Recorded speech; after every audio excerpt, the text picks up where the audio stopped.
बहुत समय पहले भारत के एक हरे भरे गांव में हरिदास नाम का किसान रहता था। हरिदास गरीब जरूर था, लेकिन ईमानदारी और मेहनत के लिए पूरे गांव में उसकी मिसाल दी जाती थी। सुबह सूरज निकलते ही वो खेतों में पहुंच जाता और देर शाम तक काम करता। उसके पास थोड़ी सी जमीन थी और दो साधारण बैल, मोती और हीरा। मोती सफेद रंग का था, शांत और भोला। हीरा काले रंग का, मजबूत और तेज। दोनों बैल हरिदास की तरह ही मेहनती और वफादार थे। किसान उन्हें अपने बच्चों की तरह मानता, कभी मारता डांटता नहीं। गांव वाले कहते, हरिदास के बैल तो उसके दिल की तरह ही पवित्र हैं। लेकिन उस साल गांव में सूखा पड़ गया। बारिश न होने के कारण खेत बंजर हो गए। हरिदास की फसलें सूख गईं। भूख प्यास से किसान और बैल तीनों परेशान रहने लगे। एक दिन हरिदास सोचने लगा, अगर इसी तरह बारिश नहीं हुई तो हम सब भूखे मर जाएंगे। कुछ उपाय करना ही होगा। वो अपने दोनों बैलों को लेकर पास के घने जंगल में गया।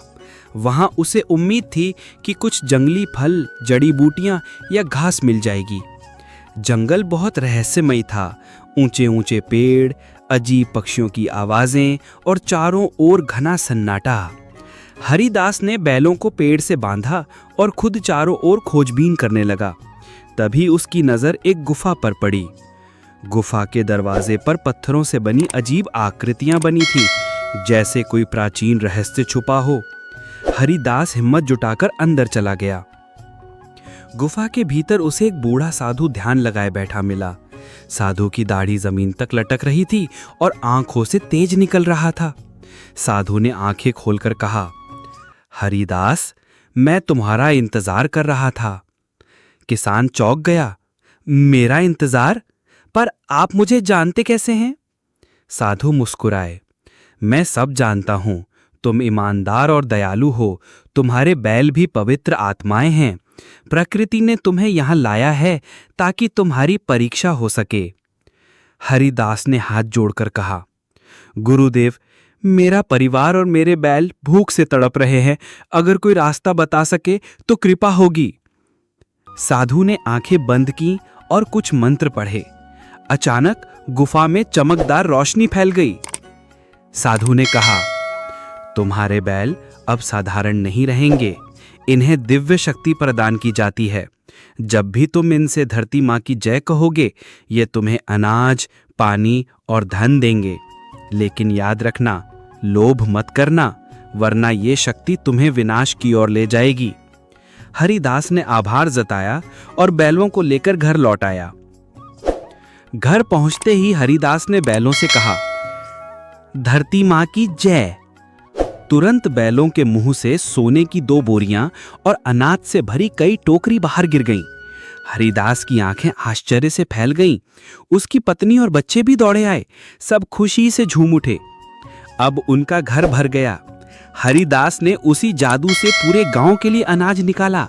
भूख से तड़पते गांव वालों के चेहरे खिल उठे। सब उसे आशीर्वाद देने लगे। धीरे धीरे उसकी ख्याति दूर दूर तक फैल गई।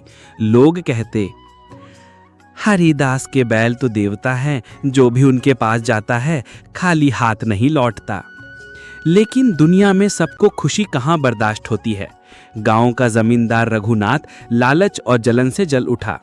उसने सोचा, अगर ये बैल मेरे पास हों तो मैं पूरे इलाके का राजा बन जाऊंगा। रघुनाथ ने अपने गुर्गों को भेजा। रात के अंधेरे में उन्होंने बैलों को चुराने की कोशिश की, लेकिन जैसे ही उन्होंने रस्सी खोली, बैल जोर से दहाड़े और उनकी आंखों से बिजली जैसी चमक निकली। गुर्गे डरकर भाग गए। रघुनाथ हार मानने वाला नहीं था। उसने चाल चली और हरिदास को लालच दिया, किसान, तुम गरीब आदमी हो, ये बैल मेरे हवाले कर दो, बदले में मैं तुम्हें सोने चांदी से भर दूंगा। हरिदास ने दृढ़ता से कहा, नहीं, ये बैल मेरे साथी हैं, मैं इन्हें कभी बेच नहीं सकता। एक दिन गांव पर संकट आ गया। पास की नदी में बाढ़ आ गई। गांव के घर बहने लगे। लोग चीखने लगे। हरिदास ने अपने बैलों से कहा, धरती माँ की जय। तुरंत बैलों ने अपने पैरों से जमीन पर प्रहार किया और नदी का पानी बंध गया। लोग बच गए, लेकिन इस बार जादू का असर हरिदास पर भारी पड़ा। उसका शरीर थक कर गिर पड़ा। साधु की चेतावनी सच साबित हो रही थी। जादू का अधिक उपयोग कमजोरी लाता था। हरिदास ने समझा, ये शक्ति केवल जरूरत के लिए है, प्रदर्शन के लिए नहीं। उधर रघुनाथ ने चाल चली। उसने चोरी छिपे मंत्र सीख लिए और बैलों को काबू करने की कोशिश की। उसने कहा, धरती मां की जय। लेकिन क्योंकि उसका मन पापी और लालच से भरा था, बैलों ने उल्टा उसके ऊपर हमला कर दिया। जमीन फट गई और रघुनाथ उसमें धंस गया। गांव वालों ने देखा कि लालच और स्वार्थ का अंत कितना भयानक होता है। हरिदास अब समझदार हो चुका था।